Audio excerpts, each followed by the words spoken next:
We're all muted. Hello there. We're all muted. Hello there. How are we going? So, Good, how are you? welcome to Jurassic Unicast. I'm James, and I'm joined with Steve. You all right, Steve? Yo. Yeah, Steve's under the mask. I don't quite know how long he's planning on keeping that on for. And we've got Matt and Chris with us as usual. How you doing, boys? Good, how are you, mate? Good. So, the topic of conversation is Jurassic World Dominion. We've got Act 1, Act 2, Act 3. And we're going to discuss, I guess, the good parts of each one. Bits, yeah, Steve Morris, Intrepidus. Says Dino Plankton. Hello, Circus King. Got a few people in the chat. We're going to discuss each act and we're just, I guess, divulge different things about what we liked, what we didn't like. And then, I guess, come out with a vote about which act we thought was the best one out of the three. So the way I've done it is the topics of discussion are, we're going to start off with, we're going to leave out the intro scene because I don't class that as part of the first act because it's kind of setting the sort of tone of the film. So Act 1, I've done as Claire not sort of letting go of the fact that, she wants to rescue these animals. Owen wrangling Paras, troubled teenager, meeting Beta, Delacour intro, the Locusts, Ellie and Alan reuniting, meeting Dodgson, and then the original cast uniting at Barsim. And Act 2 is the Malta illegal donor market, meeting Kayla for the first time, meeting what's her name? Santos, isn't it? Sayona. Yeah, Santos or whatever her name is. Yeah, the atrocious raptor woman. Meeting Morris Intrepidus for the first time, pure DNA. The Quetzal Therizino, dominant fight with the Rex and Giga. The Dilo attack, and Dodgson incinerates the Locusts. And then in Act 3, the casts are all together for the first time. Both sets, World and Park. The Giga attack, Owen meets Grant. Owen searches for Beta. Ellie, Claire shut down the system. Dodgson's death. Spoiler alert. Electric Pulse sending dinos in. Rex versus Giga, final battle. Wu's redemption. And the epilogue scenes at the end. And then we'll pick which act we enjoyed the most. So, let's have a look at the chat. So we've got 6 people in the chat, but only 3 are commenting. We've got Dinos de Plunkleton, Frontier Lake to New Dominion Dinosaur Pack. Lovely. Ooh. And Taylor Morgan's back. Welcome. How you doing? And I think we should get going. So we're going to start off with Claire's not wanting to let go. So when you first saw this scene, boys, what did you think? It's unsure what was going to happen in this scene, to be honest. Couldn't hear you. Yeah, I muffled. All right. It's coming off. I kind of thought it was just going to be like a her trying to like pay back some of what she's reaped, kind of a bit of a guilty conscience kind of thing. And I thought they might have gone more into that. I'm kind of glad they didn't. I'm kind of glad it was just this short little sequence, but I don't know whether I found it too believable that they would go and break into that facility.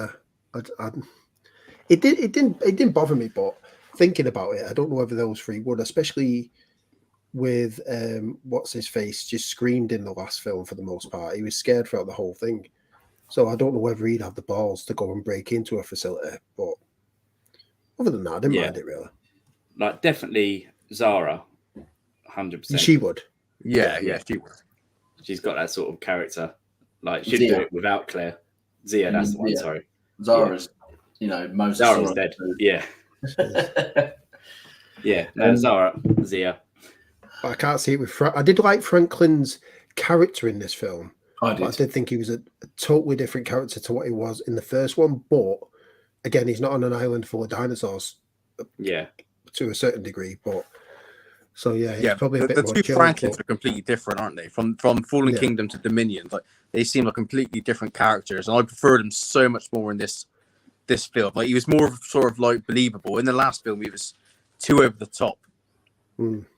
Yeah, no, I agree, and I think his character in this one, there he is. Like he's a lot more mature, better. He's just he's not whiny.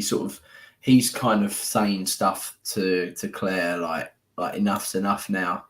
Yeah, he's almost like the voice of reason, isn't he? Like he's the one saying to Claire that you're doing the right thing, but this isn't the way to go about it anymore. Like he's got a job with the CIA, I believe it was, where he can make positive change on a bigger scale, if you like, and driving around to these farms or wherever these dinosaur breeding sort of places are, it just ain't going to cut it anymore. Like you've got to be more smart and tactile with what you're trying to do. Yeah. Do you know what? If Owen was involved in this a bit more, I find it maybe a bit more believable because he's a bit more rough and ready. But I think with these three, it was a bit of an odd choice. But it's not that it didn't work. I'm just glad they kind of kept it as short as they did, though. Yeah. No, I agree. Rexy, the dinosaur planet, says Rexy has been getting losing a lot lately. Jurassic World writers have something against Rexy. It does seem like that sometimes. Yeah. See, for me, this is quite a good continuation of her character. Like, because if she would have completely, not been like this with the animals, a little bit, I think, is guilt. Because she released them. Well, she didn't, but she was going to. But she's partly responsible for these being out, isn't she? So them, using it for the wrong reasons, using the animals for the wrong reasons, maybe she just feels a little bit of guilt there, And I think a lot of it is redemption. She wants to do a bit, but these two are kind of saying that he's got bigger priorities now. This scene would have hit a little bit better. I mean, obviously, forget the prologue, remember, because obviously that wasn't included in the theatrical version. But if the film sort of opened up, it's like images around the news of like multiple sort of breeding grounds and poachers, and then the three characters on screen sort of said to each other, like, this is when we're going to hit next. So it gives you sort of an introduction of what they're going to do, instead of just going into it, like, and then the audience realizing halfway through it, oh, they're trying to take these dinosaurs away from this breeding ground. Like, if there's a bit of context going into it, might have made it a bit more believable, almost. Yeah. Yeah, no, I think I agree there. Let's move on to the introduction of Rain Delacour, who's like the villain, I guess, for the first part of this.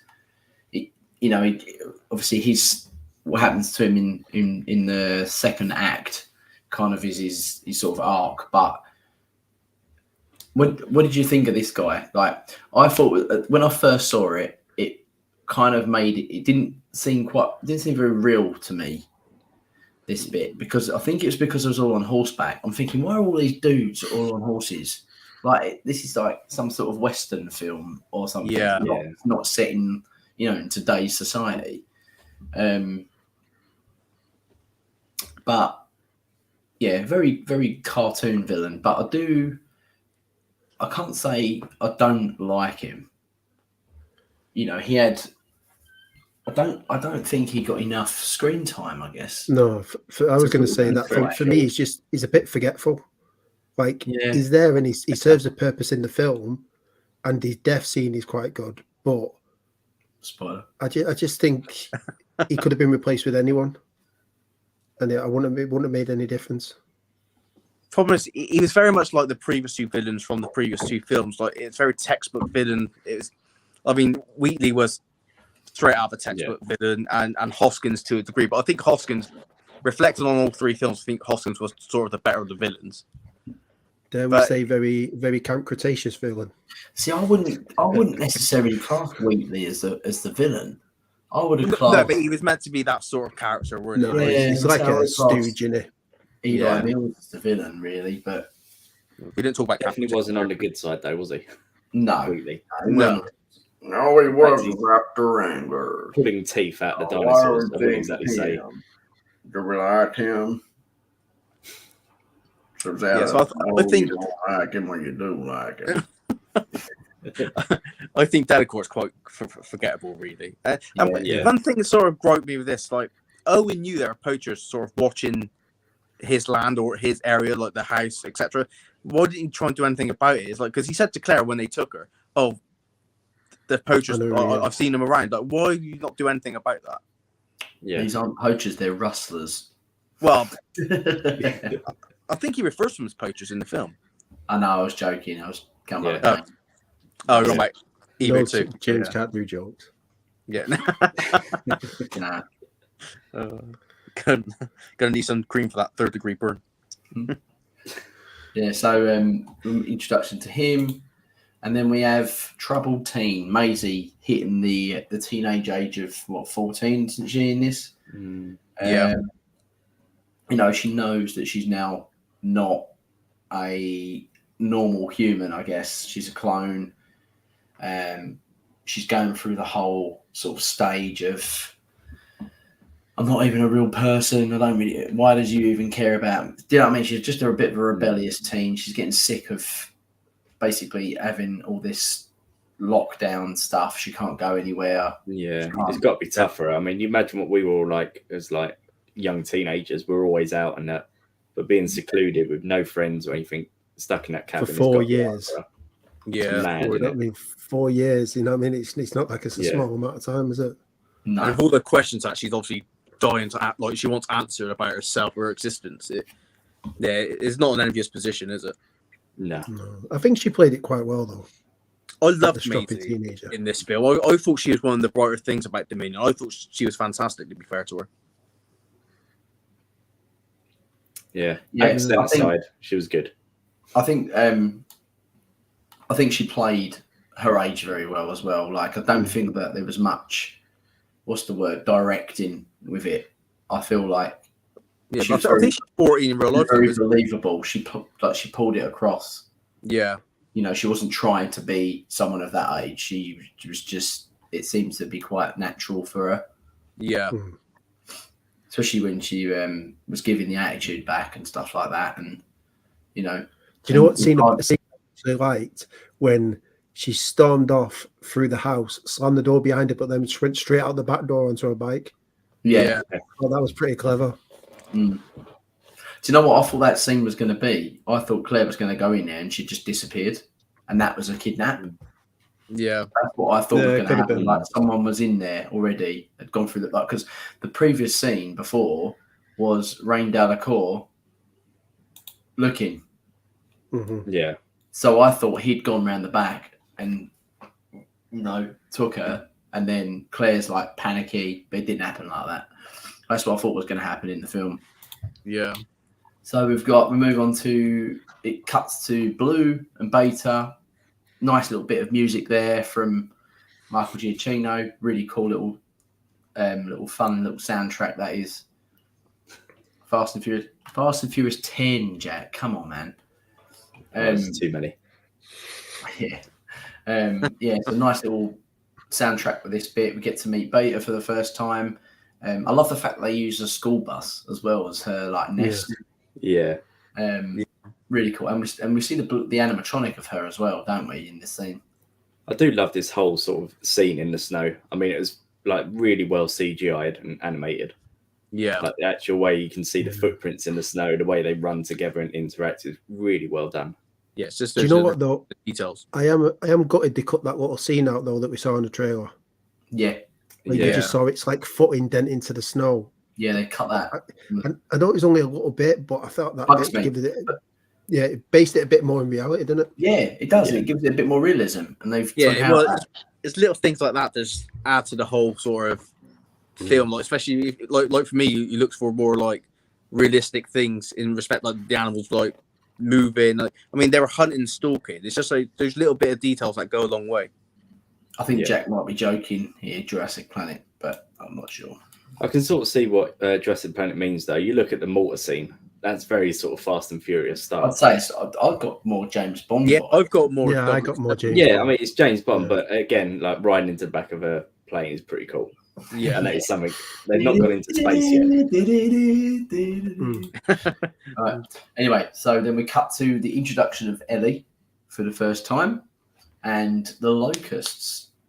I honestly thought with the locust that the locust would appear later in the film. Oh, A really? lot later. Yeah.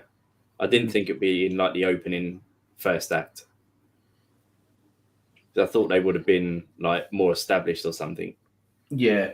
It really I felt sort of like threw me. We're going to I play feel as like much the as the pacing- roles did. Mm. This scene I thought was excellent, though. This scene reminded me of something from like a science fiction alien film. Not an alien, as in alien franchise. I mean, like an alien type film, like Signs or something. Yeah. Yeah. Aliens Yeah, that's what meets it is. Twister. Feels, definitely Yeah, Twister. You Alien can feel Twister. that. I think Yeah. it's the color grading of the shot. It Yeah. looks very Twister. I think the acting from the two kids as well is quite like very believable. Very good. And I it's, thought they'd done very well. it's quite scary as well when they're attacking that barn when they're in it. Yeah. Yeah. It's just like I can imagine being terrified.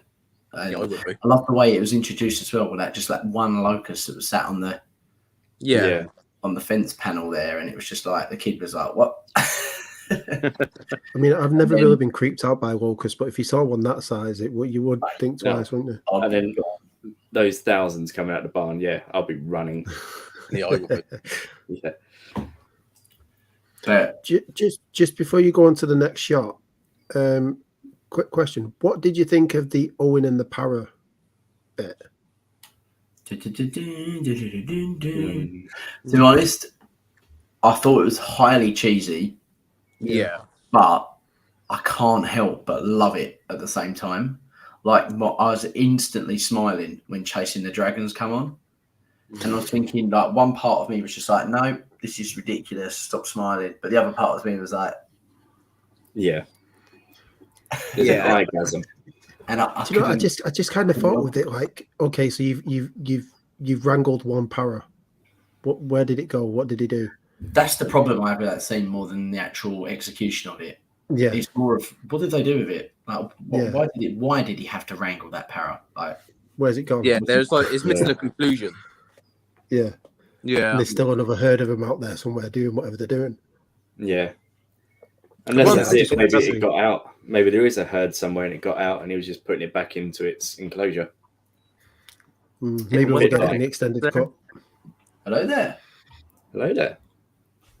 And then we've got Percival Arealis VII. I liked how the consequences of genetic power are explored in this film. Michael Good Crichton one. puts a lot of emphasis on that in the books. But in my opinion, I thought the locusts were a bit lame. I was I was really a fan of the locusts. I thought Yeah, I was. they It was tried something different. Yeah. something very different, and it's I the thought- most it's the Sorry, most go on, Joe. plausible way of, I think, when you think about it now. I know it's easy to say in hindsight, but before this film came out, I was thinking, how on earth are they going to sort of make this a human worldwide problem to a point of almost becoming an extinction? Because I'm sorry, but if there was these animals around the world and it was causing humans to become extinct, the army, the navy, everyone just go out and just annihilate them all and just And wipe them out. there's just not enough. There's not enough dinosaurs released so far You're right. to do that. Well, that's the at thing, all. isn't it? It's like it's a clever creative choice because it makes the locusts the more immediate threat instead of the dinosaurs. The Because dinosaurs obviously, are just a side alone threat, aren't they? They're not. Yeah. yeah, because obviously, if you think the locusts would have killed like the crops, so food would have been depleted. So I thought it was and very locusts, smart. Yeah, locusts are a threat anyway to yeah, of people course. So, got so some it's, food, it's not out of the yeah. realms of reality anyway. So Plus, this wasn't just a one-off storyline that like was nipped in the bud. It kind of weaved in and out of the film all the way through, all the way till the end. Really, and the ending scene was that Yeah. as well, wasn't it? So It I thought gave, it it gave reason for Ellie and Grant to be there. and a To little be bit of alive. redemption for Wu at the end. Well, as well, yeah. I thought, with the Yokas. Definitely. So, obviously, Ellie then goes to find. She approaches Alan Grant. So these two, we get our heroes from the first film back on screen together for the first time. How do you think they missed the trick here, How though? did you feel? I still think they missed the trick here, though. Replace all of those boxes and stuff in the background with crates of beer, and then that would have been spot on. We've been out there for 50 cases. But no, this whole scene was really good. Yeah, I did like I the enjoyed interaction between the two. That's one thing I think they've done well in this is interweave the new. I was concerned about how they was going to bring the old characters back and make it believable and not too cheesy, but I think they did it pretty well, to be honest. Yeah, I do. Especially these two. These were the two I was probably the most concerned about coming back in because we'd already had Ian come in. Yeah. I was wondering how they, and I was also concerned whether they was going to make it romantic again. And I kind of, before I watched the film, I didn't want it, but afterwards, it didn't really bother me that much. No, it's quite funny, like the amount of crap he's got in his room. Like no one would take that much stuff with them to a dig site. Yeah, don't know, like. But there's a couple of Easter eggs in there which I liked. You've got I think that looks like some sort of Spinosaur claw or something. Yeah, something like that. Spinosaurus there anyway. Yeah, you got the Spinosaur skeleton there. Amber in the background there. Yeah. A big chunk of amber. Where's the resonating chamber? It's on the resonating chamber. There in front of Ellie. Yeah. There's some other bits from other shots that I haven't got. Oh, there it is. Yeah. And for people in the chat, we do read your messages. I'll read all of them. It's just the ones that I think are bringing up points I will put forward just to sort of add to discussion. But a lot of the chat irrelevant to if it's relevant to what we're talking about, then I'll plot it up. If it's not, then I'll go back to it at a night later time because we need to get through all this stuff. There's a lot to get through. Yeah. So we've, are you coming or what? And then Alan Grant decides to go with Ellie to buy us in where they meet Dodgson for the first time. Now, what did you think of the whole of the Biosyn facility? Me personally, I loved it. I think it's such a cool building. It's very Apple. Like when I look at all these, I've seen some stuff that like some side by side images of like real life buildings. And this one, and it's very, very similar, white and pristine, very modern. I like what Biosyn are doing, like in terms of, building right on top of an amber mine. It's genius, really, having the underground, connection system and popping up in different places around the wildlife. Yeah, rather than shipments of amber coming across. Exactly. Having the river system running through into the actual main facility is shipping. You've got the pharmaceutical thing that they're trying to do that they said they were trying to do. I believe they were doing it. Yeah. But he's got a bit too, carried away and turned a bit bad with it. But I just think, as a company, I think they're excellent. Like I think they're kind of almost outmatched InGen in a way. Yeah, but I got a massive issue with the facility is brilliant, but the valley I got a massive issue with because that valley would not support such an ecosystem. I mean, they've got Dreadnoughtus, Brachiosaurus, two large sauropods that would within 10 years they would eat their way through that valley. I could argue this though and say that the whole of the herbivores could eat their way through Gyrosphere Valley. But I think as well with Jurassic World, I think it was. I think Gray touched upon the fact that food was being delivered into the island as well. Like talking about 50 tons of food a week or something stupid. I mean, doing that too. No. Ramsey told Ellie that the herbivores are indigenous, so they eat what's growing there, all indigenous. The only thing that's stopped is the deer population.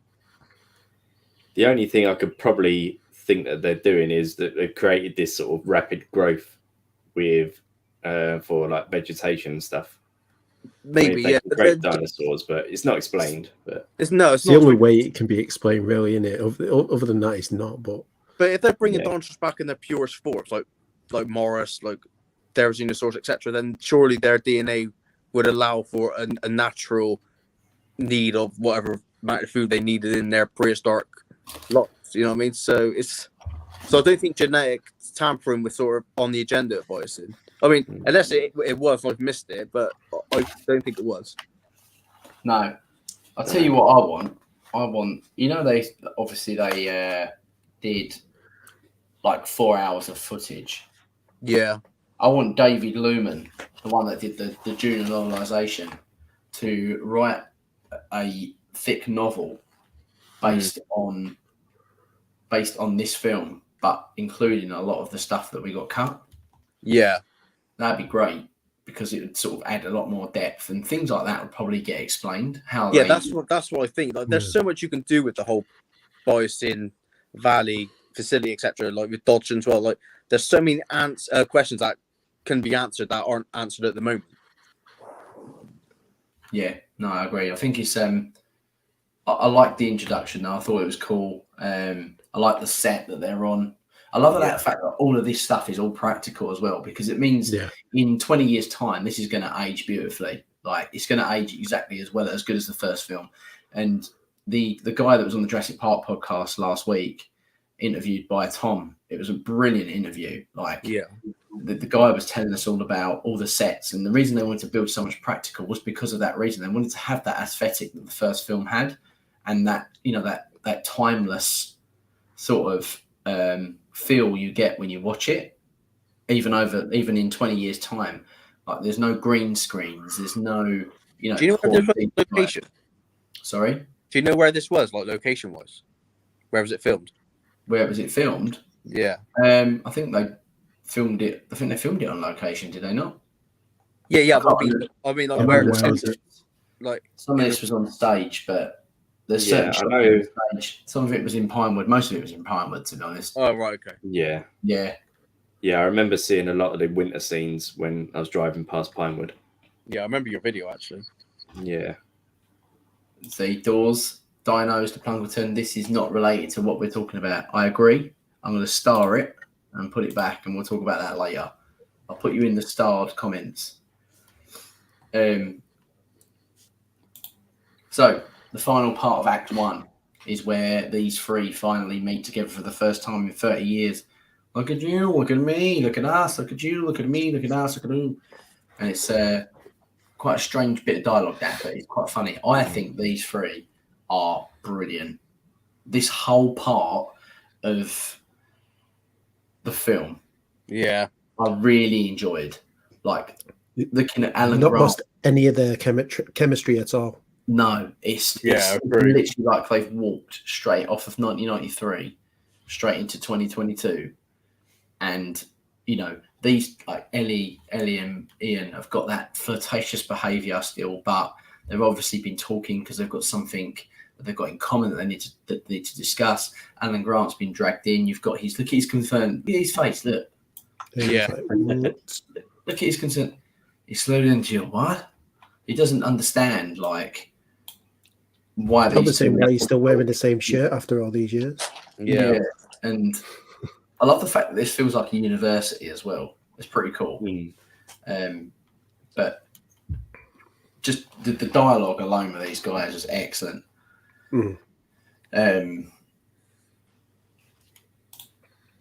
Jurassic Planet said, I enjoyed this part the most also. I agree with these guys. Indeed. It went as smoothly as I'd hoped. I was really anxious about these three being on screen and almost being like a bit fan servicey and forced. Yeah. But the dialogue was excellent. I really loved the fact that Alan Grant was just trying to work out how long these had been talking, and his jealous side came out across from the first film did. Yeah.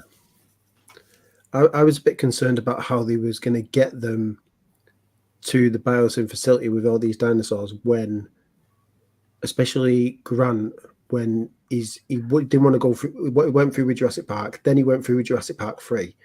You know what I mean? He's never going to want to go near a dinosaur again, yet here he is again in a place full of dinosaurs. And I think the way they did it actually explained it pretty well. And I think they had a valid reason for him going. I think Ellie bringing him in is the only way he would have gone back. Yeah, because you can tell the dialogue you had with Eddie back in the tent, he's like, he's done with all that, isn't he? Like, but now, because like Eddie said, because the dinosaurs are on the mainland, like no one's got that luxury anymore. Like, you have to deal with these problems whether you want to or not, because they're in your face essentially. But do you think half of it was wanting to help Ellie and half of it wanting to get Ellie's leg over? You know what I mean? Well, maybe Bit not half and half there, I think. 50-50. Okay. Well, I think wrapping up this act, this is the end of Act 1, because the next act, the next part is the Malta scene. Malta. So I think We'll have a little. for me, I would say the pacing of the first part is quite slow. Yeah. It takes a while for us to sort of get going. I understand why it's done it. I think the film, I'd be interested to know how it flows when the intro's properly put in with the T-Rex in the cinema and stuff. Yeah. That's quite a mental scene, isn't it? Mm. Like, you're literally thrown straight in the deep end straight away, and that compared to, just wilderness in the snow, it's a real big contrast. So I'm wondering if that happens after this, after the opening scene, whether the pacing will be okay again. It does build up slow, but I feel like I'm not. It's not a criticism. I think it's important for that. So to do that, but I do think. I'd say for me personally, it's one of the weak. I think it's the weakest part, but we can discuss this all at the end. But for me, so far, I think it might be the weakest part, but only because of the pacing side of things.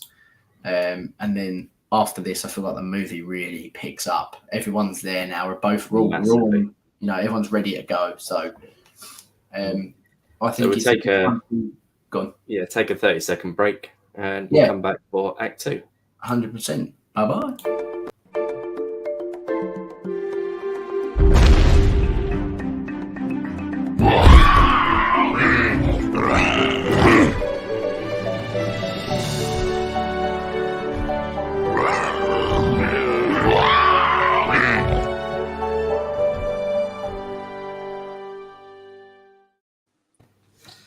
Hello there.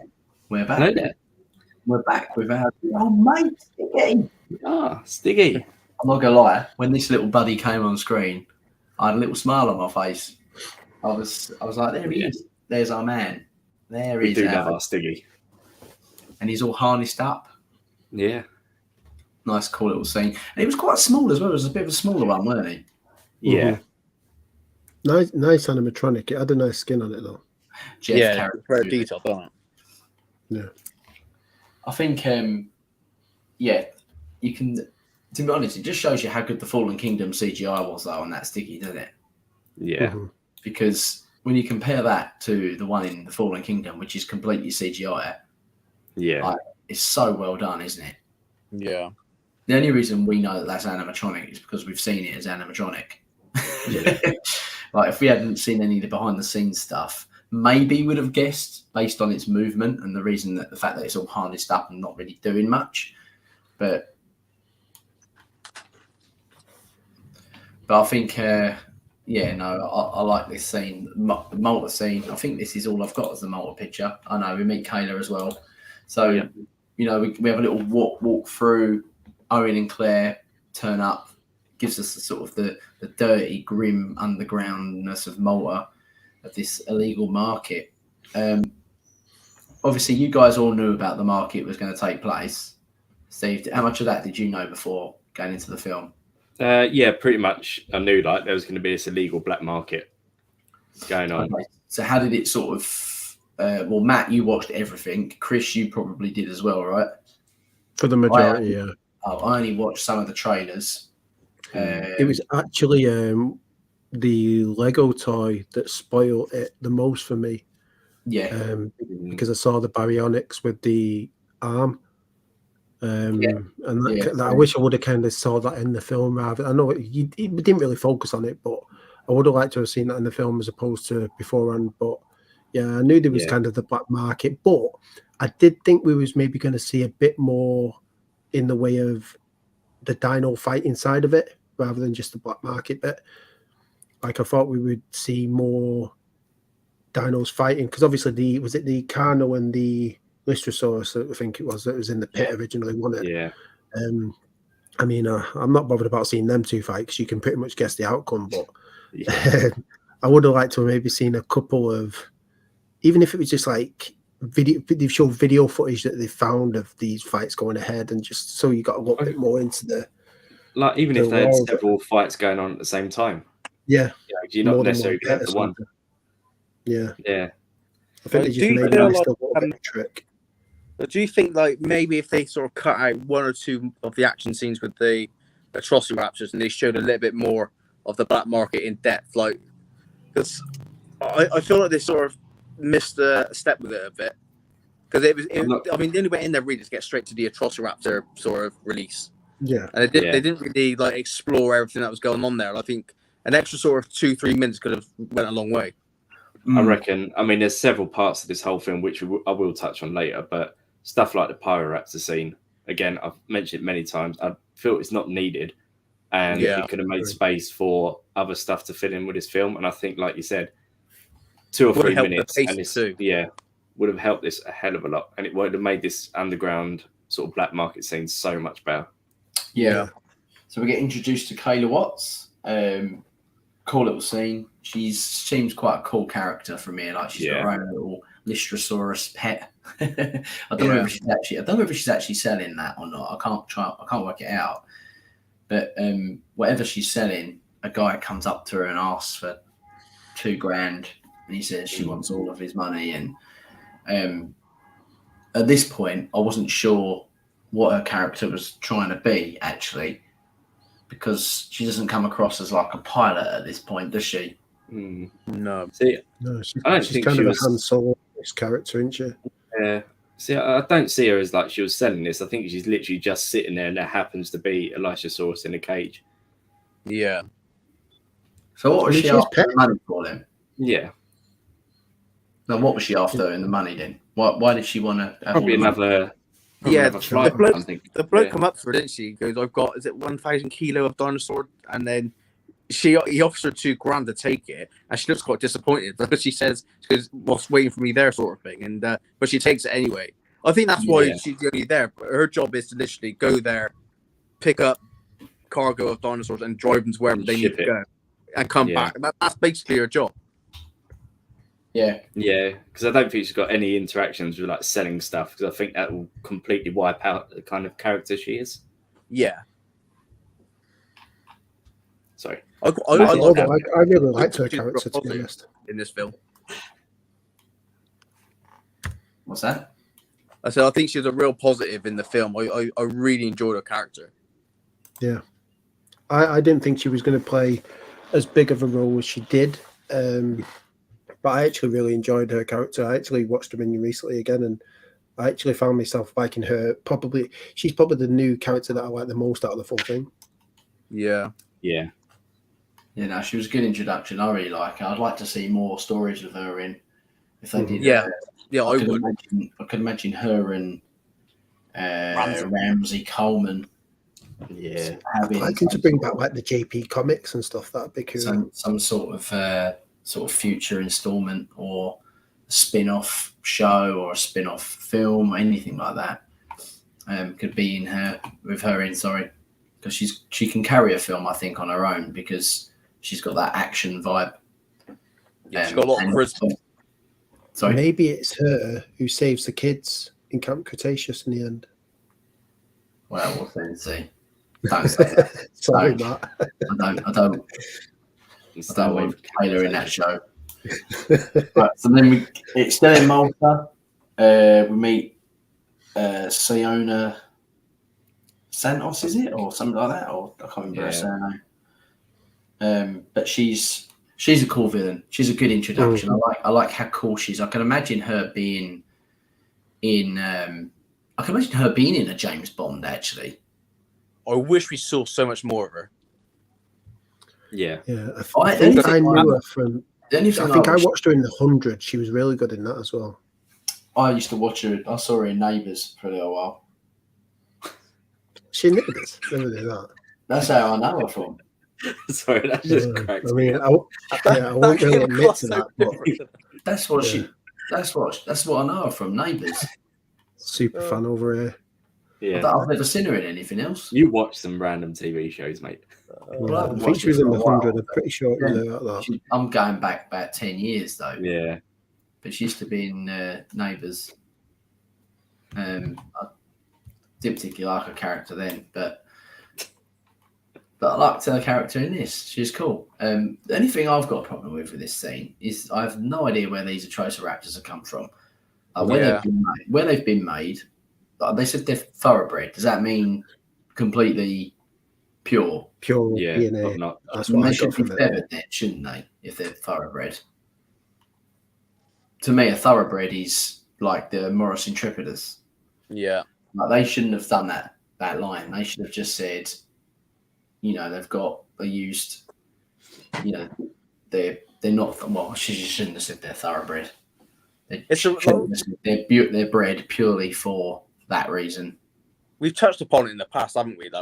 I still think it's such a weird creative choice to sort of go with Atrociraptors. I mean, unless you're in the paid community, the average person not even heard of them. And like you said, with thoroughbreds, this would have been if you're not going to use Utahraptors, which is more rare, this would have been the perfect time to reintroduce the Sornoraptors.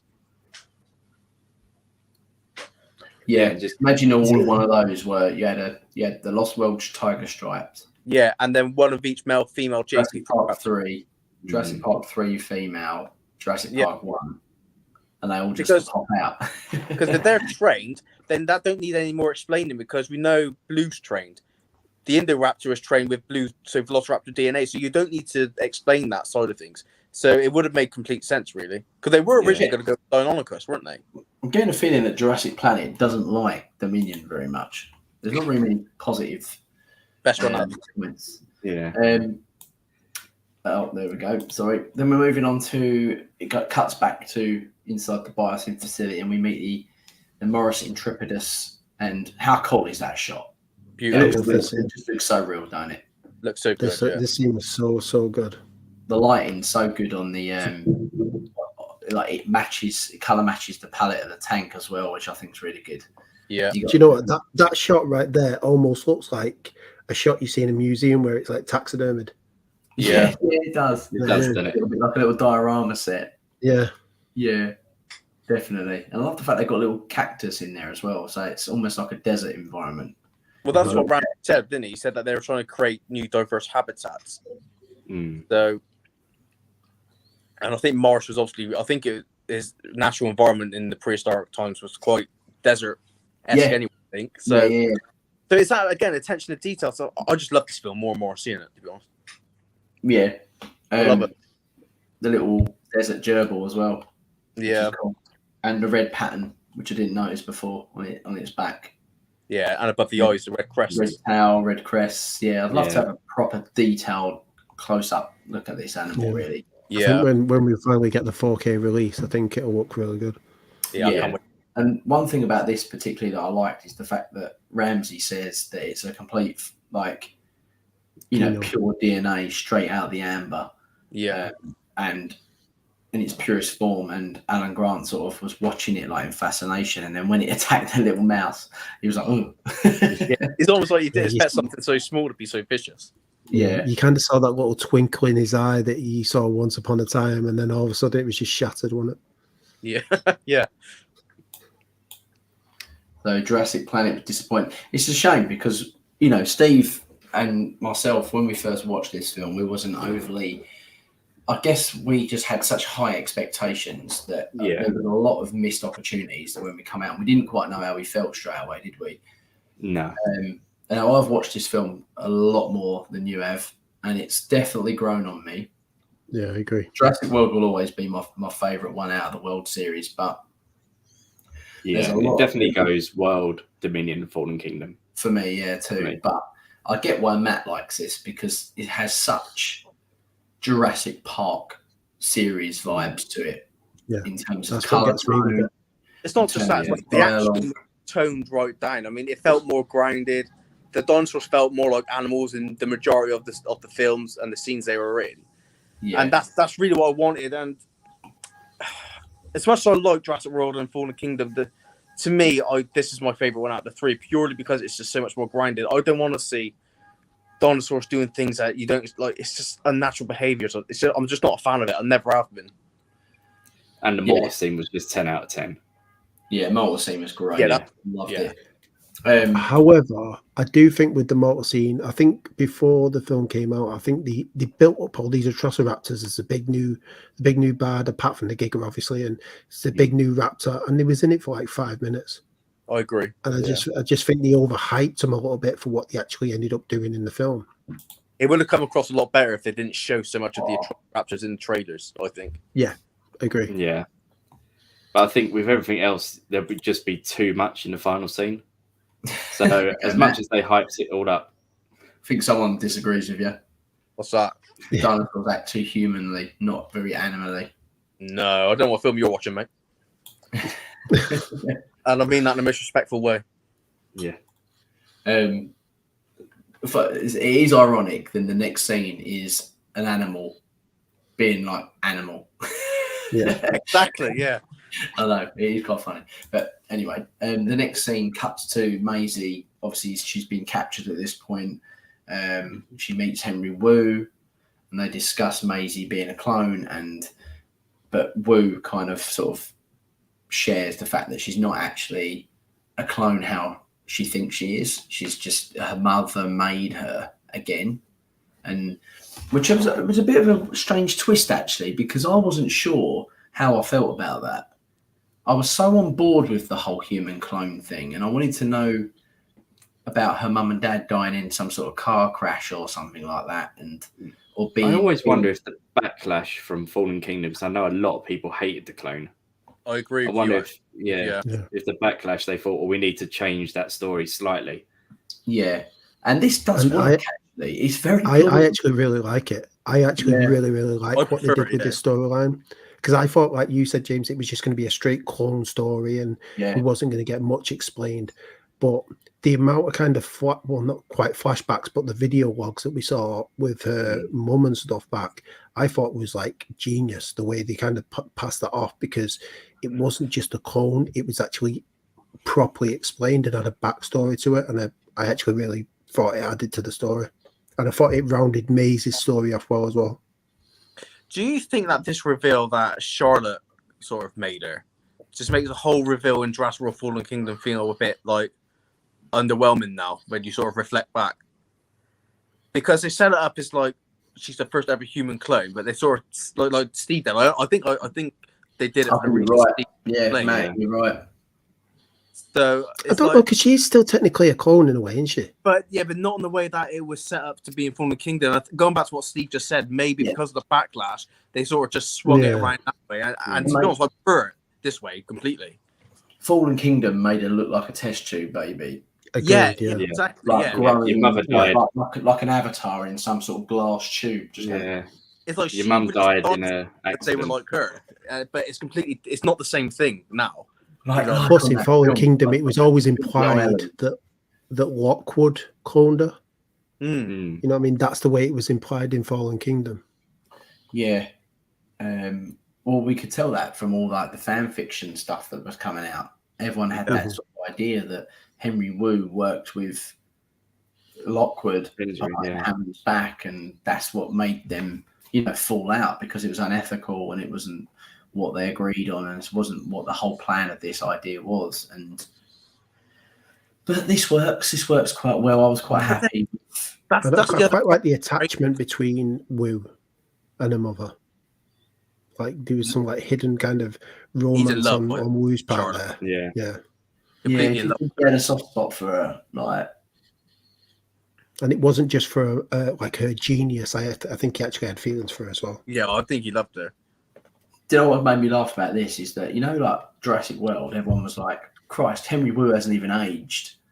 I feel like he's gone from 20 to 50 in this film. Yeah, COVID. Do you not remember when we did the breakdown of the trailer, and I was like, it looks like he's just got his knitting under the table. He still does. Still got his tartan blanket sitting by the fire. Yeah. Amazing. And then I like the fact that they go into the whole DNA thing and how, Blue and Beta's got like a pure DNA, and she's got the same thing in her, which could be the key to, the bigger problem, releasing that could eradicate all the locusts because, insects can spread quite easily. They can multiply. They have, it can be an absolute disaster, as Ellie's quote. Well, they do, don't they? So, yeah. I think that could have been shown a bit more devastation. I'd like to have flicked back to, maybe like another news report, and people are on the streets dying from starvation due to the locusts. So it makes that look a little bit more serious and not as contained. And I think that would give a bit more legs to feeling even worse about the situation.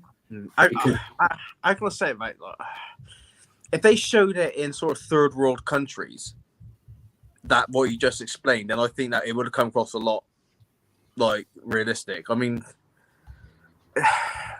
if they had it in sort of countries that are quite rich, I don't think it would have come across as well.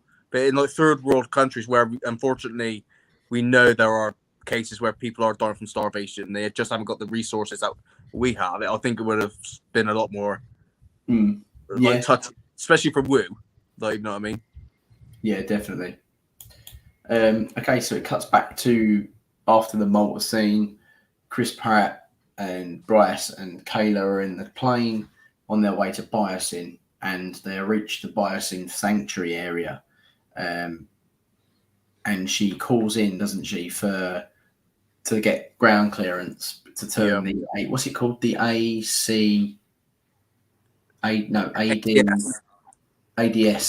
aerial deterrent security. And obviously they didn't want that then to land because they know who's coming, and they turn it off, which allows the pterosaurs loose, which I think is quite cool. I'm intrigued to know how that would work, because one thing I was always thinking of, if this creature has the ability to fly as high as a mountain, where does this is before obviously having hindsight and knowing. I was thinking, how are they controlling this? Because there's no dome, there's no aviary or anything. Yeah. And obviously later on in the film, they show that across the mountain tops, there's a signal beacon that allows them only to go a certain amount of height, isn't there? Mm. So that must be what they do. And they turn that off, which allows them to. Well, this is my issue with the valley, because the ADS is meant to keep the the pterosaurs below 500 feet, right?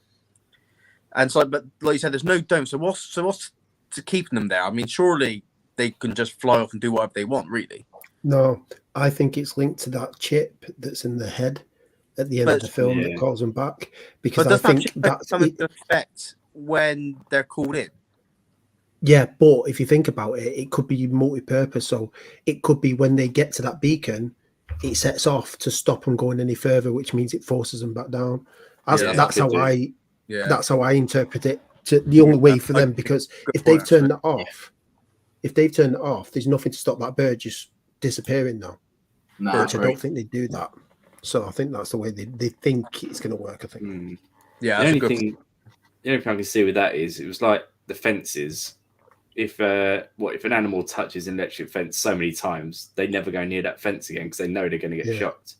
Yeah. So, how many times have these pterosaurs flown up there, got shocked, and going, "Well, I'm never going to go above this distance again." Yeah. How would they know it was turned off?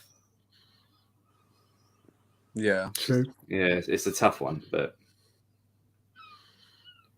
a lot of it's a great scene though. Yeah, it is a good scene. What do you think? What do you guys think of the design after watching Prehistoric Planet? I just realised how good this design is. Mm-hmm. Yeah, it's beautiful. It's just a shame that it didn't turn up. It was literally in the film for 2 minutes and then gone. Apart from the end credits, where you just see it, part of the end credits. It's a shame. What would be nice in the parts where, for instance, when Grant and Ellie, I know we hadn't seen it at that point, but if we just saw it fly overhead in the background or something, so we knew, it just give it a bit more screen time. Yeah. Yeah, just part of the background, yeah. Even if Grant commented on it and was like, "What the hell," kind of thing, that would have been a nice touch. This is the issues that I've had with this film is they're trying to pack too much in. And I've said there's just too many new dinosaurs in this film, and they're just throwing them in and only giving them a short period of time. Whereas all the other previous films, they've able to like build the character, the dinosaurs, and we actually know. Whereas this, they fly in, boom, does what it does, and it's gone and never seen again. Yeah. But I think if they could have just done with slowing it down a little bit. Yeah, I loved. Obviously, that's the next scene. I loved with this scene how it added a bit of drama. I actually thought, Claire and Owen had like a nice little moment in this one. Like he said, he said, "No, you've got to go. You're a mum. She needs you. She needs me." And it was almost, when you think back to how Jurassic World and Fallen Kingdom, that's one of the conversations her and Karen had in the flight. She's like, you're, like she was saying, they're my kids, and all this sort of stuff. And Claire was like saying, yeah, if I ever have any. And then she was like, you will. Yeah, all right. And she's never had her own, and she's kind of had, she's kind of got that arc now. She's become the mum without, being thrown in the deep end. And she obviously does really care about Maisie because, she's missed that part of her life. And this is showing, that they've come this far now, that, she is her mum. She's all she's got. So you've got to go and at that moment. And, it wasn't emotional, but it was a little bit. I could see if people did get emotional about that. I get it. But I would have laughed so much if during that emotional scene, Kayla Watts jumps in the seat with a parachute and then just ejects the seat. Or they'll just grab onto it. Yeah. But obviously after that, you got Claire acting in the parachute falling, and then pteranodons attack her, and then she falls into the trees, and it cuts. I've not got a photo of the scene that happens with Owen and Kayla with the Prioraptor, because I feel like it's, as much as it was quite a cool scene, it was completely pointless. Didn't need to be in the film, stuff like that, and they could have really took that out, and they could have just took the Prioraptor out and had that whole scene just on the ice, like we said before. With the cracking. Hello, Sam. Welcome. It's consistent. One day we will play Roblox. I will. Just for you, or Steve will, because I ain't getting it. Yeah. So next scene, we go cut back to Claire, and she's suspended in the tree with this incredible animal. Look at that, though. The Therizinosaurus. Such a good shot. I was really happy because I'm a big fan of the Therizino. It's probably one of my favourite dinosaurs in the fossil record. Yeah. Favourite dinosaurs in games. I just think it's such a cool, weird. It almost looks like it's a hybrid, and it's actually a real animal. And that's what I think I love about it. It's just mad, isn't it? It's mental, and I love the fact that they're giving it a beak. I like the fact that they made it herbivorous. Making it blind was a really strange, but a director choice that I really enjoyed, because by making it blind, they gave it like a sonar click, and the fact that it used other senses to hunt, it added like an element of character to it. It's very kind of terror birdy looking, isn't it? It is very terror bird looking, and it doesn't look the nicest thing that you want to have around. I did always wonder if that goes into you, it's messing you up, don't you? Yeah. I could accept it blind, but until the end, we'll get there in a bit. But when it comes down to fighting, it just don't make any sense. If it's blind, it just doesn't make any sense to me. Oh yeah. Oh Matt. Sorry, but it might be blind in one eye. To be fair, though, it might be blinded. I thought it was one eye, but it's not. It's both eyes. Yeah, because when he's hunting Claire, he's walking forwards, isn't he? Yeah. It's just he's going to be able to see with both eyes. And the weird thing is, I didn't realise that until last night, because I watched it for 15 times last night. But it could also hunt by using. It might not even. Smell. What's the word? It might not be blind completely, sees blackness. It might be. It might only see certain colours. So if something as big as a large carnivore, And I'm completely. I'm I clutching. don't know because Claire's pretty. Like Claire moves quite a bit. The straws are like. But Yeah. do you know what makes me think that it's not fully blind? Is if you watch it, especially in this scene, you see the nictating membrane, like what a crocodile has, come over its eye. And if it was completely even blind, that, like, yeah, but does it come over? Because you notice when like blind, I don't think you need to blink with it. A lot of the times the eyes are just closed, aren't they? I don't know. I think I still think it can see similar to a cataract, where it can see like because it looks cloudy. brilliant. It's got no logic to it. Like this scene, yeah, it's got all the logic in the world, but later on, it doesn't make any sense to me. But I'm not a big fan of the end fight anyway, to be honest. So no, join the club. No, I think it was too fast and completely ridiculous. But how overall, though, I think how if cool you is take this scene, though? This scene's epic. I was going to say this scene. I think this is probably the best scene. If you take the blind bit out of it, it works. This scene is awesome. Like if you forget about how it got blind and how blind is it, you know what I mean? It's such a good scene. I'm happy with her being blind here because this scene I think is the best scene in the film. It makes all sense, but it doesn't work later on. That's my issue with it. But yeah, no, I agree with that. I'll let you have that. That's a good argument. I think shot wise, I think it's excellent. I think that that could be an armature and a maquette head or whatever you call it, and you'd be like as a stand-in because it's so well detailed. I'd quite like a model of this when it comes out if we get one. Again, in 4K, it's just going to look a lot better as well. Oh yeah, the colours are going to be so cool. Yeah. Also, the way the tension around this scene's pretty epic as well. Mm-hmm. Yeah, and it's acting like an animal. That's what I love about it so much. Yeah. I also think Bryce did quite a good job in this scene. Actually, she did. Yeah, she looked very genuinely terrified, which is. Yeah. Do you know what my auntie was not a fan of this film at all, and one thing she could not stand was her. She thought she was dreadful the whole way through. Really? Yeah, dreadful. And I was just like, for me, I think she can. Some people might say she overacts, but I think she generally feels like she's terrified the whole way through it because she's on her own. Yeah. But if someone's made their mind up on that, you're not going to change. I would say she was better in this acting ability wise than she was in Jurassic World. Yeah, I agree, Chris. To me, the most boring character in Dominion for me was Owen. Honestly, I'm so past Owen. It's unbelievable because he's just, him as well. He's the same character. You know what you're going to get. He's just boring, isn't he? Cool. But that's all right, Mark. That's just me. I think Matt needs to go and time out.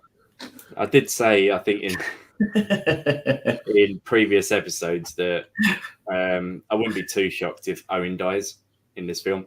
Yeah. I say he's probably one of the characters that would die in this film, but I think they weren't brave enough. They should have killed off one of the main characters. Yeah, I think women inherit the earth and all that. Yeah, they've not been brave at all in this film. No. See, I would say that thing about this film as well. I don't think it had enough big moments where dinosaurs ate people. Yeah, well, that's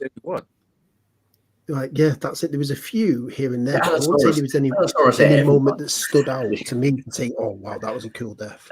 Allosaurus was like Pac-Man in this film. Literally, you introduce the Giga, doesn't eat anyone. Introduce the Quetz, doesn't eat anyone. The Atrociraptor gets 1 or 2 kills, but you barely see it. It's like. Yeah, no, 100%. That's probably one of the things we were disappointed with, Steve, when we came out.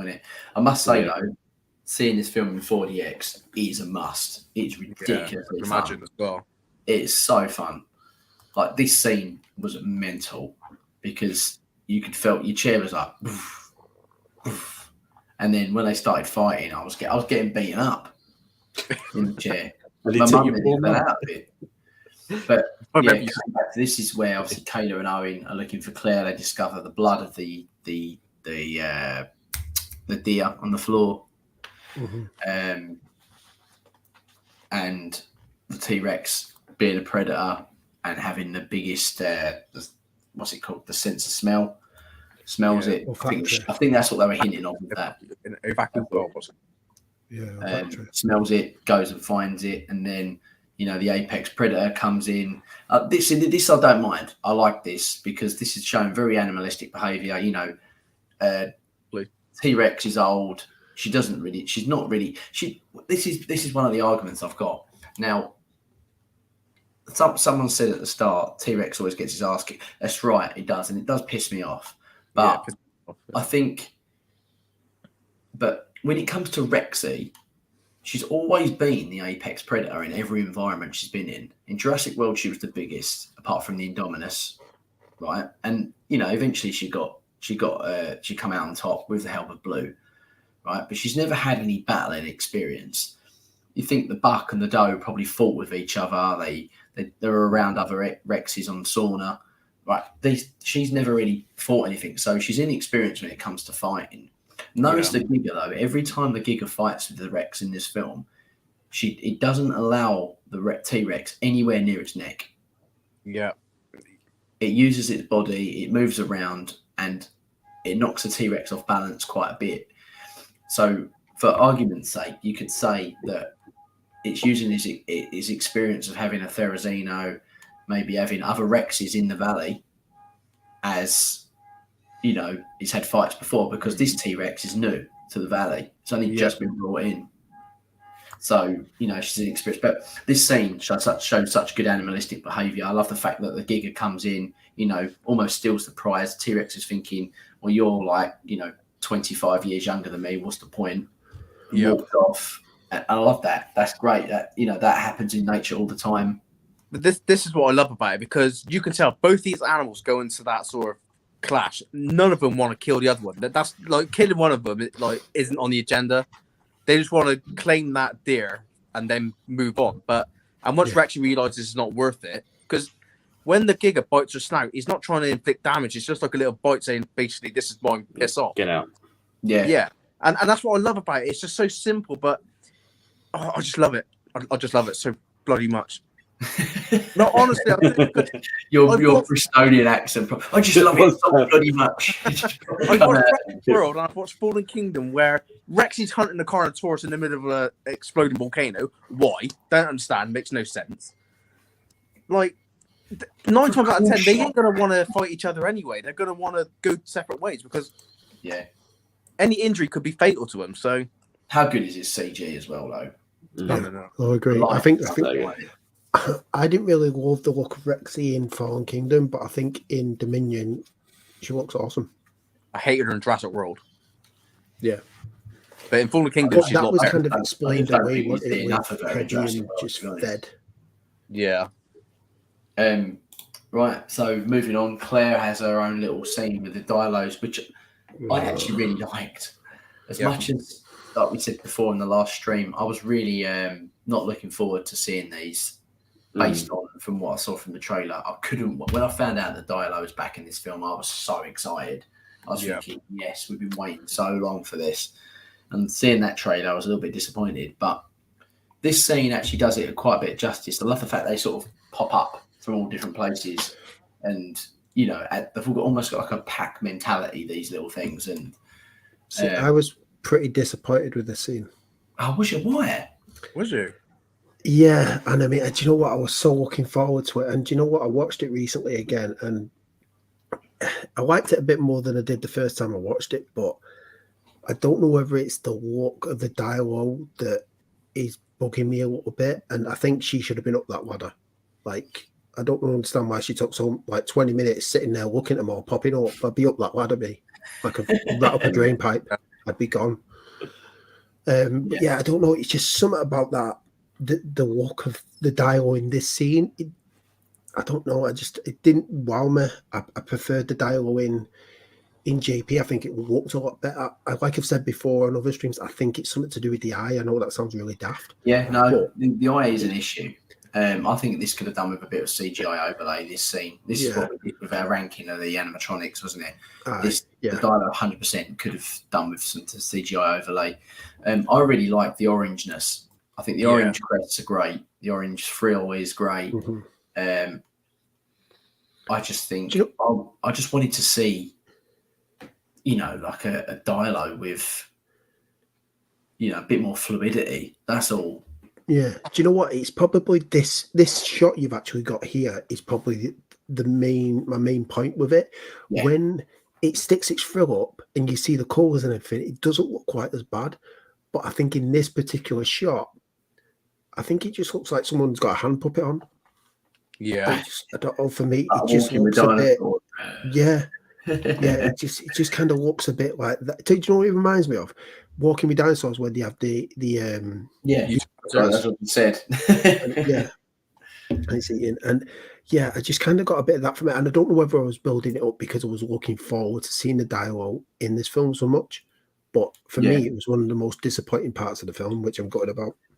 Yeah, I think, but I'm always going to be a little bit gutted about this scene compared to what I think it could have been. Yeah, I do agree with you, Chris. But I do 100% think this scene was much better than I thought it was going to be. It definitely isn't worse than I thought it was going to be. Do you think, if you want to be like nitpicky for a second, do you think this could be the male counterpart? Because they said sexual dimorphism eyes. Well, no, it's like because they said that the first generation was from Sorna and most of the new blood dinosaurs were here. Now, obviously, on Sorna, they would have had male and female breeding. So maybe just as one individual alone is a male counterpart. Because you can't really see the green in the other ones, can you? Because it's quite dark, shadowy. You don't really get to see that detail apart from this one up close. It's probably nitpicking at best, but it's just like, it's an interesting thing. If you want to say that's what it is, then that's what it is. Like, I don't think there's a right or wrong answer to that, Matt. To be fair, I like that. No, I don't think we'll ever get the answer to that. But it's not a bad argument for it. But justifiable theory, yeah, definitely. Why not? Until someone proves otherwise.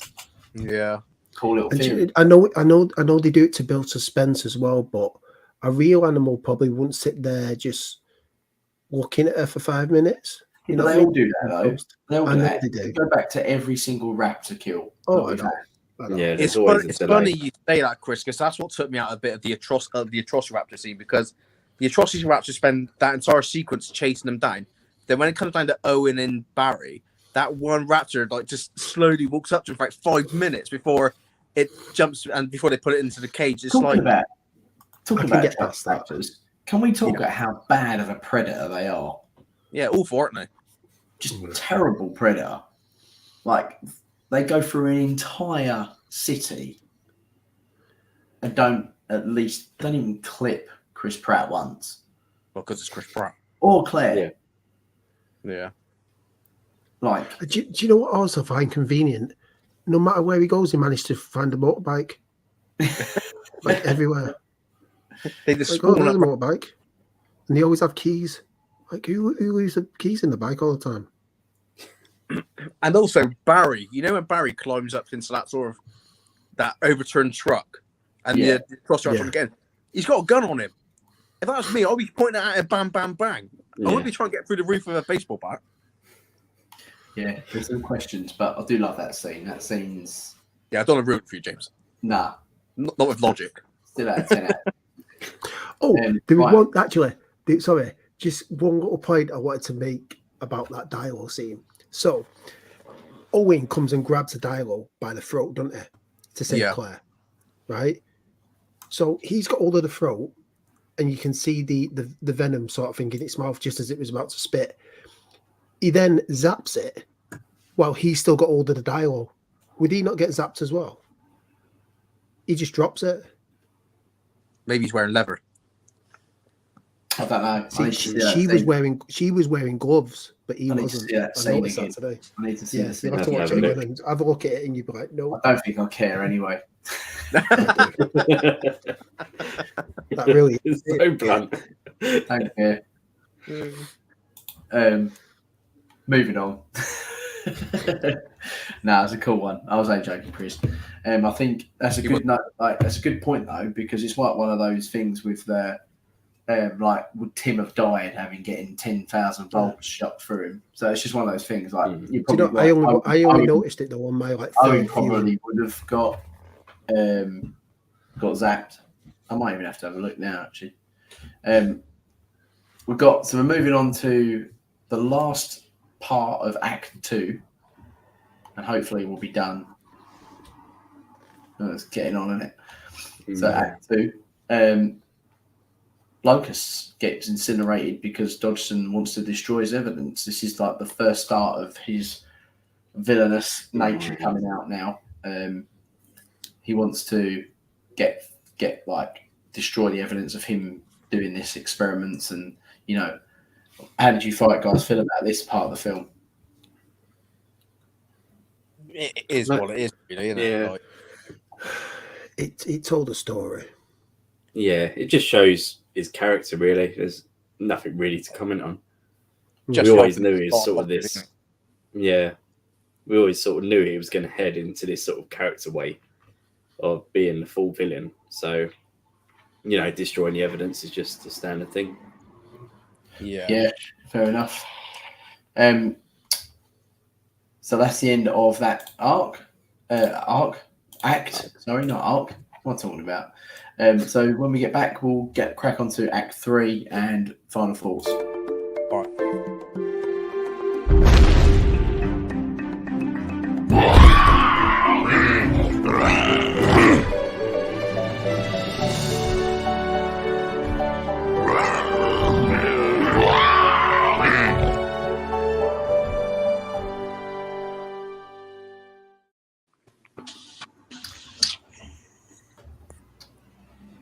So, Act 3. We are at the cast all finally getting back together. So, Alan Grant, Malcolm, Ellie, and Maisie are they've just escaped from the Dimetrodons, which are quite a cool addition to the film. And they've finally got all of our cast together as one united clan. I'm sorry, but that was awesome. Yeah, sorry, Yeah, that's great. you're wrong. Yeah. Respectfully. Yeah, but drop us a like. Yeah. You're wrong. Drop us a Right, like. If you're wrong, Yeah. drop us a like. I'll agree with you. Like, This was cool. I love the fact that we get this chemistry instantly. Yeah, I mean that's a shot and a half in it. Yeah, brilliant. And this is where the Giga turns up, which is pretty awesome. I love the dialogue in this scene between all the cast. Yeah, yeah.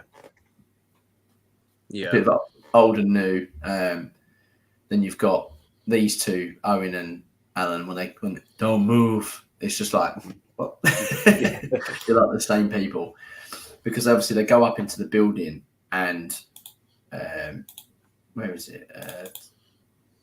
Oh no, they got on this. That isn't actually. That's a lie. That isn't where they see the Giga. They go into the building to get away, and From the Giga. it is from the Giga, is it? Yeah, Yeah. After this, I've placed this in the wrong place. This is the animatronic, as you can see behind. Yeah.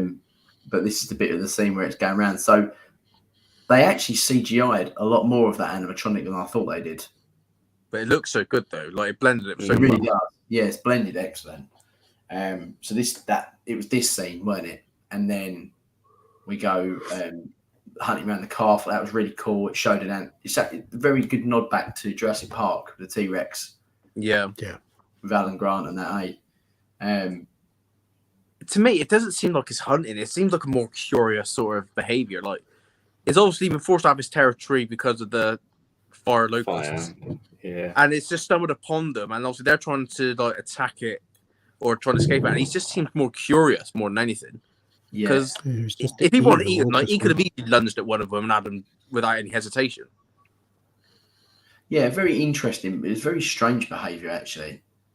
I feel for Giga because it doesn't feel like. I mean, with the Indominus and the Indoraptor, they feel like the villainous dinosaurs. But with this, again, it just feels like an animal doing what an animal does, and just got caught in the wrong place at the wrong time.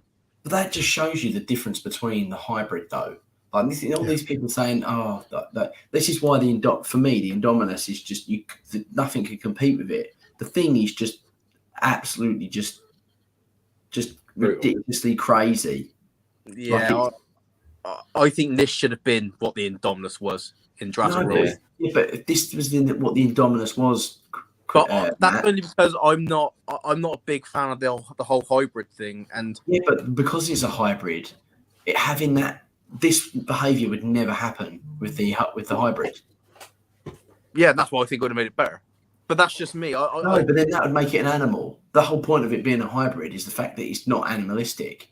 Yeah, but then none of the dinosaurs are in the It's previous got film. over-exaggerated traits. So, it hunts on kill. It literally, whatever it sees, it destroys. So all this sniffing behaviour wouldn't happen with the Indominus. So my argument for that would be, when you put these creatures up against each other, the Indominus would win hands down because it's just but then an aggressive killing machine.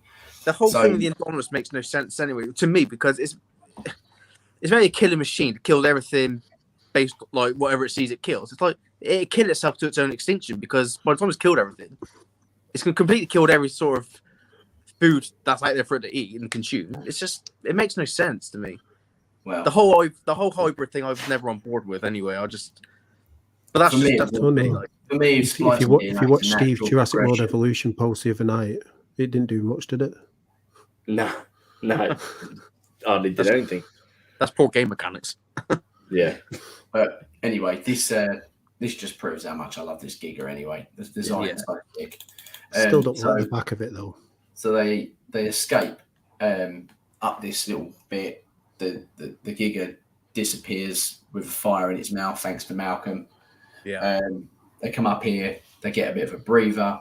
Alan Grant meets Owen and says, "You train raptors." I don't know how I feel about that scene still. I think it could have been executed a bit better. Yeah. Almost like a throwaway comment, because he says, "There you go, Dr. Sattler. Here's some water. There you go, Dr. Grant. I know you. You're Owen Grady. You worked at Jurassic World." There's something about it I just think could have been done better. Yeah. Like, these two could have butted heads so much better than this. Yeah. It needed more dialogue, didn't it? Like, I feel that this would have been the perfect opportunity to talk about Jurassic Park and Jurassic World and the sort of comparisons between the two. It's like, we've waited all this time, build up. Oh, that's it, done. Not a mention of Blue. You had a relationship with a raptor. Do you know what I mean? Like, all this. I felt those two could have been introduced earlier on.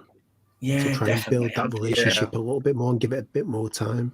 Yeah. It's a shame that we're never going to get that now. It's just gutting, really. But that's why I loved Malcolm's comments towards him. Like, when they're walking in the pod in the tunnel, and then Grant explaining to Malcolm what he did with the raptors, and then Ian's like, "Oh, I had a dog once that humped my leg." Yeah. He's just not interested in the whole raptor training because he knows how ridiculous it is. Yeah, like it's chaos, and at the end of the day, so yeah, it's brilliant. So this scene gets obviously like a bit of it's a bit of an anticlimax compared to what I thought it would be, but we finally get the cast have a bit of a conversation about Jurassic World. Jurassic World gets mentioned, and then Malcolm's like, "Jurassic World, not a fan." Ellie and Claire go on their mission to reset the system. Nice throwback. Which is to turn off the aerial thing so they can escape on the helicopter. This is a cool scene, very good nod back to Jurassic Park. I think with the microphone, microphones, the walkie-talkie talking and stuff. I do like the back and forth between her and Malcolm though, about pressing the button and stuff. That was pretty good. Definitely. They find Beta, they trank her, and then we get to, while this is all going on, Dodgson tries to escape. Now he's had his fall, he gets the cryo can. Now, obviously, we don't want to go too much into that because obviously season 5 is coming up at Camp Cretaceous anyway, and I'm sure it'll annoyingly get mentioned in that. But, that's quite a big, I think that's got a bit more explaining to do, maybe for another stream. But he does all that sort of stuff. Ramsey and him have a falling out. They do the whole you're on your own situation. Ramsey leaves, and he tries to escape on one of his pods. I don't actually know what Dodgson's trying to do, actually, at this point. He wants to get to the air place. So obviously, there is there's an airplane waiting for Grant and Saturn, weren't there? But obviously they didn't make it, so that's where he's heading. Just wants to escape, doesn't he? Yeah. So with this scene, I have no issue with the dialogue killing Dodgson. In fact, I actually like that. I don't like where they did it. I don't like the fact that it's on this monorail train thing, because where did all these dialogues appear from? Yeah, I agree. I think if he had to get out into the valley and they killed him there, that would have made a lot more sense. But it's more that train has just come down that track because he's gone out the back of it, and then all of a sudden his dialogue's out there. They would have been squished. Yeah, it's true. Yeah, That was my own. That was my only gripe with this, was where it happened as opposed to how it happened. I don't like his comment. His comment saying, "What's your story?" That makes no sense. Like, you're about to be devoured. Why would you say something like that? I'd be screaming or at least trying to fight back. Instead of saying, "Oh, your story," it makes no sense to me. Like, this is probably the worst animatronic scene ever in Jurassic history. This bit, I think, this is probably worse than the Stego for me. We're on about Baby Stego. Yeah, it's worse than that. That's my baby. I think there's not enough movement. There's not enough. Well, the scene's cool, but I feel like these animals need more movement than that. Yeah, this is where they need the CGI, I think. Yeah, it's random as hell. I don't, like you said, I don't know where they come from. There's no reason for them to be there. I think they've just shoehorned it in a bit, haven't they? Yeah. I don't know. It's a bit of a strange one, isn't it? Very strange. It does feel like a lot of the scenes with some of the dinosaurs, they've sort of just thrown it in there to look good. But the problem is with that, it takes away a lot of logic. It's like, to me, like the whole Dimetrodon in the caves is amazing scenes. Like it looks visually, it was good, but what the hell are they surviving on in there? Because they were trapped on the valley. So it's like they've tried to do fan service. Yeah, but it's like fan service can only get you so far. You've got to have logic to back it up.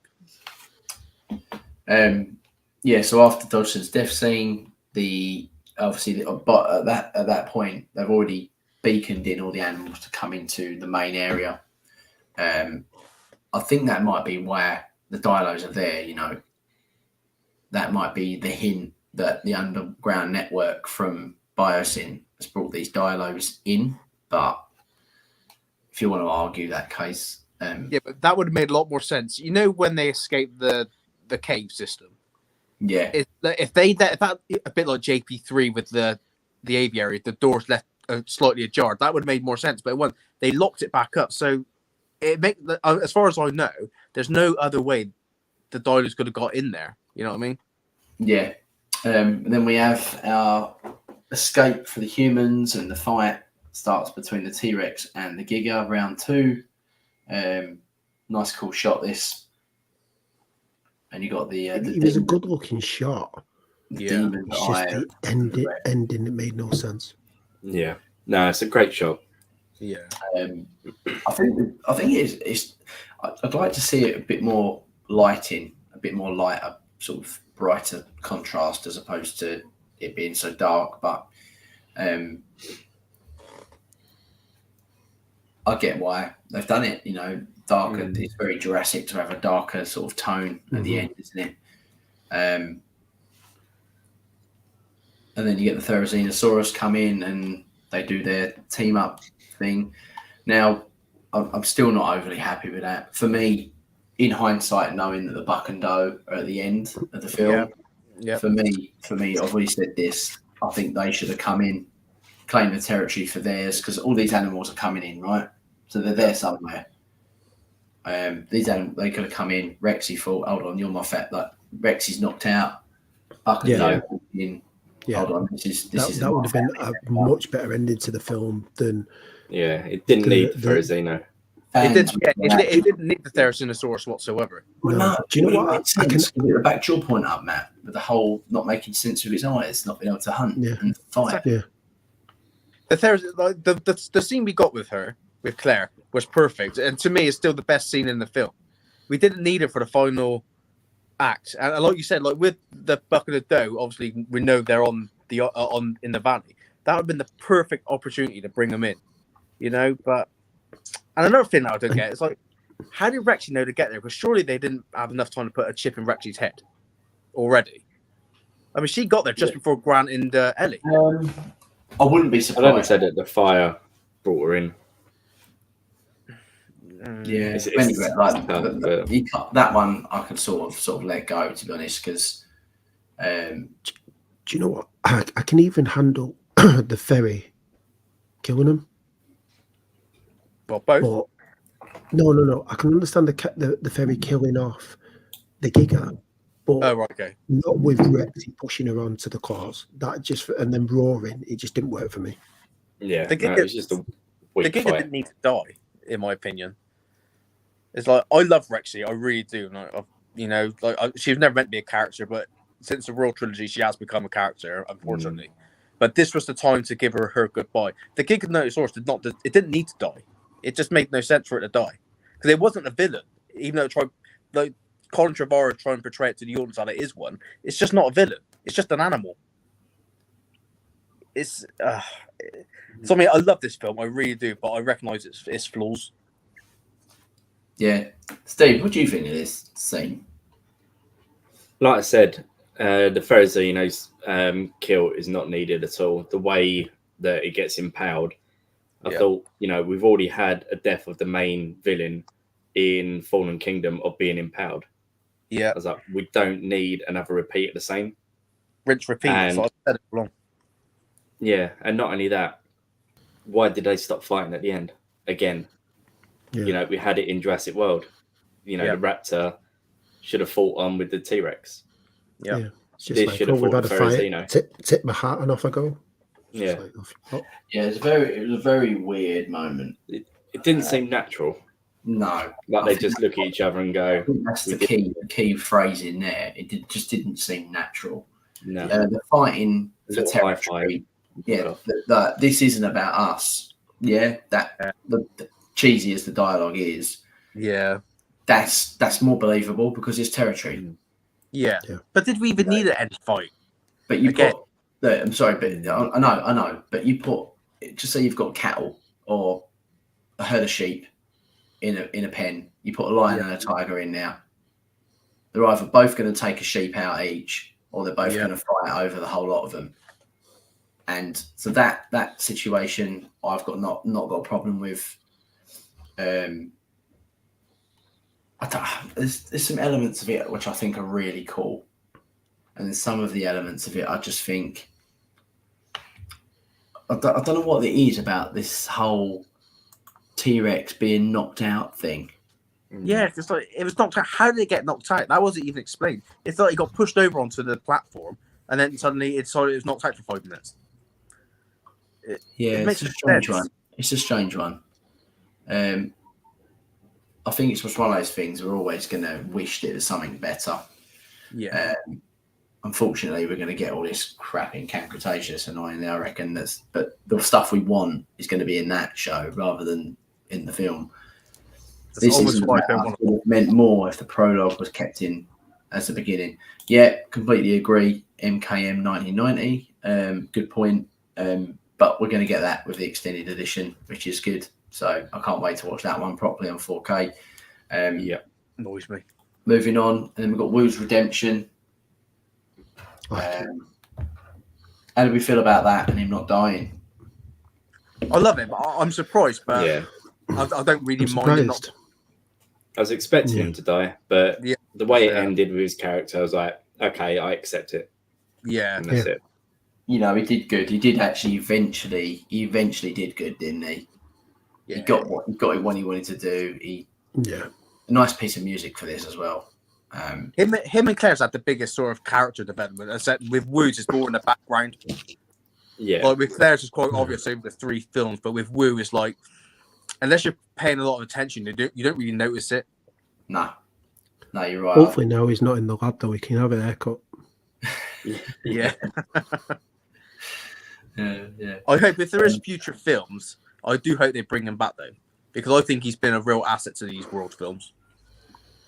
Yeah, I don't know. Yeah. Yeah and no. Like, I kind of agree, Yeah. but also thinking how much more. I think this is a good. This is like he's done his bit now. And Yeah. Like Woo is complete. He's got his Tembo moment, and that's it. Yeah. Yeah. And then we got this with this is all the epilogue, one of the epilogue pictures of like Just all the cinemas, dinosaurs now yeah. being part of our world, and we just have to just learn to coexist now. And I think this is a nice, lovely shot. Beautiful mountains. Yeah. Good call though. We did call this to be the end of the film, didn't we? Yeah. So that's good. It also shows a good bit of scaling as well next to the horses and the parrots and how much bigger they are. But the fact that they're sort of coexisting and eating the same foods and stuff, and it's just a brilliant shot. it's very end of Lost World-esque, isn't it? Yeah. And that is the end of that. So we're going to take some comments. Which act do you prefer? Which act do you find the best? Richard Blazer, I really do think the prologue would have helped the final fight scene so much more. It spreads the Giganotosaurus and Rex screen time and gives context to their conflict. Yep, 100%. And I think I'll be surprised if there's anyone that doesn't agree with that, really. There will be some that says it doesn't really make the film any better. But, okay, so Dino's favourite act was Act 2. I agree with that. There was where is that? Oh, I've still got the end poll. Let's get that poll back up. Let's make a new one before we finished. Act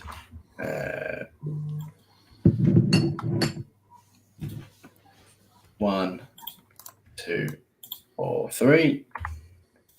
There we go. Okay, so everyone's favourite new addition or favourite large pterosaur was the Quetzalcoatlus with 47%, Pteranodon with 41% from Jurassic Park 3, The Lost World and the Jurassic World Pteranodon both at 5%. Yeah, it's a crap. No, don't you dare say The Lost World Pteranodon is crap. It's the most Lost World, Pteranodon out of all of them. No, Jurassic World one, but Lost World's brilliant. Yeah. Yeah, so back off. Right, so what's everybody's favourite act then? 2. Act 2. 100% 2. Yeah, 2. We all agree on something. Yeah, we all agree. I mean, we all agree on most of it. unusual. To be fair. Yeah, There's just some sort of things that you might have a question with that we've sort of come back with a counter question. Yeah. Really. that's what's More all as a whole. Yeah, as a whole, the Act 2 was great. Yeah. So There's always going to be issues with stuff. Who's our favourite? What would you score it out of 10 though? What the the Yeah. I still can't rate the film as a whole 9. out of 10. Yeah, How much? But 8.59. I was going to say 8.5. Well, for me, out of the Jurassic films, if we're just ranking on Jurassic films, Jurassic Park is a 10. Yeah. And I would put Jurassic World like an 8.5. Same with Lost World. And then this would probably fall under the 8 category. Because this could have been a lot better, this film. And Yeah. the elements, I think once we've seen the Blu-ray, Yeah. and we've had the extended cut, Yeah. I want to give my true reflection, because this could also fall into a 7.5 category as well. Yeah. Because there's elements that I absolutely adore. I love all the new characters. I love the old characters coming back. I think I just wanted to see more battle at Big Rocks situations. I wanted to see a bit more devastation that the Locust did. I wanted to get out of Bison Valley a bit more. Yeah. But I can also see why people love this film, because it does have the same feel that the original has to a certain extent. or the Lost World in particular, with the the jungle side. I don't know. It's a good film. I liked it. Yeah, I feel I really did the film. It's too early for me to rate it out of 10. Yeah, it certainly has grown on me over viewings, and I think Steve, you'll probably feel the same, mate, because we tend to agree on most of the stuff. Yeah, we're not far off. Like you said, the extended edition will really sort of cement its place amongst fans, won't it? So yeah, I hope like down the line, in a few years' time, maybe we get a director's cut. Like maybe because they, like you said, they record like 4 to 5 hours of footage. So if we get like a 3-hour film, I generally think that will be the director's cut, won't it? Yeah, possibly. Yeah. So the poll results are in, and favourite act is number 2. It's only had 5 votes, but I didn't want to leave it open forever. No, it's understandable. We've got to wrap it up. But other than that, I really enjoyed this chat. We've got some more. I can't talk. We're going to do some more Jurassic World Evolution in the week, maybe even the weekend. I don't know what Steve's busy doing, but you've got some stuff to do, haven't we? We've got to do some. We've got to create a bias in Valley and have some fights. Oh yeah, with the new deal. Yeah, sort of do what we finished off on last stream, but expand on that a little bit better. Yeah, definitely. Got that to look forward to. We've got some more. Some of these chats coming up. I think there's some elements of this film that we need to discuss. We've got Camp Cretaceous coming up, which, as much as regretfully I want to watch, we still will. I suppose I should finish season 4 before then. Yeah. Still part of Jurassic content, so we're still going to. I wouldn't bother, Steve. Honestly, we're still going to cover that. If you're lucky, me and Chris might even do a reaction, a live watch along. I'll still join, but well, not a live watch along, but watch along, and then we'll post. I'll probably be doing a few more streams on Twitch as well. So click over on Twitch. Definitely, our Twitch is quite active now, Chris. Yep, Unicast Gaming. You play the Isle, don't you? Isle, Path of Titans, yeah. And there it is down the bottom there. Twitch, Unicast Gaming, searching it. Join our Discord. And I shall be planning for the birth of my baby. Yes. Yeah. Congratulations, mate. Cheers, mate. Yeah, other than that, I think that is all. Let me just quickly go to that starred comment, because I did say I'd read it. How Dodgson should have died after the valley starts burning. Dodgson goes to the tunnel, and the tunnel stops at the amber mines. Dodgson spots a Dimetrodon, and 2 other ones show up. So we can I didn't actually read the second part. Damn. Oh. Oh no. No, it's fine. Never mind. But I did read it out though. Yeah. I did read it out. He's going to Orlando on the 18th. Oh, lucky for you. Wished I was going there on the 18th. But yeah, guys, that is the end of the stream. Thank you very much for watching. Thanks you guys for joining. And Steve, only one thing left to say, mate. Yeah. There we go. Oh, always. The first dimension is grabbing his hand and his jaw, and the other dimension is grabbing his limbs and rip Dodgson apart. The end. That's quite a good death scene. I like it. Yeah. Only one thing left to say. Life. We'll find a way. Bye bye. See you later.